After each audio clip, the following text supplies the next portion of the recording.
Поднесено обвинение за убиство на турски државјанин во Штип. По спроведена истражна постапка, основното јавно обвинителство Штип поднесе обвинителен акт за 5 турски државјани инволвирани во убиството на друг турски државјанин во мај годинава.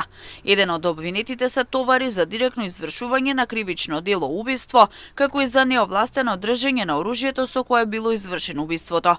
Тројца од обвинетите му помагале да го изврши кривичното дело и ќе одговараат за убиство во врска со член 24, додека една обвинета се товари за помагање на сторителот по извршување на тешкото кривично дело. Прво обвинетиот 21-годишник без регулиран престој во државата на почетокот на мај од непознато лице во Скопје неовластено купил полуавтоматско огнено оружје пиштол со избришани податоци за модел и серијски број.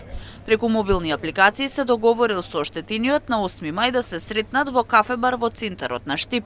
Седнале на една од масите во аголот од летната тераса на кафе-барот и разговарале околу 15 минути.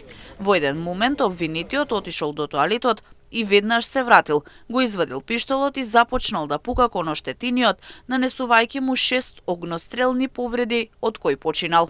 Тројца обвинети, иако знаеле, биле свесни за неговите намери да го лиши од живот оштетениот, му обезбедиле логистичка подршка за извршување на делото.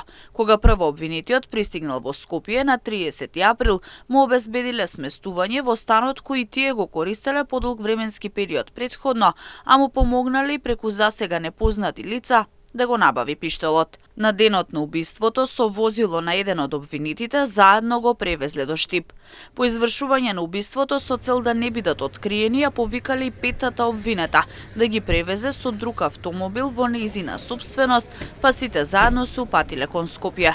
Кога пристигнале пред наплатната рампа за Патарина Миладиновци и кога забележале дека на Патарината е поставено полициско возило кое врши контрола, обвинетата, иако знаела дека прво обвинетиот е извршител на убиство и по него се трага, се обидела да му помогне да не биде откриен и фатен.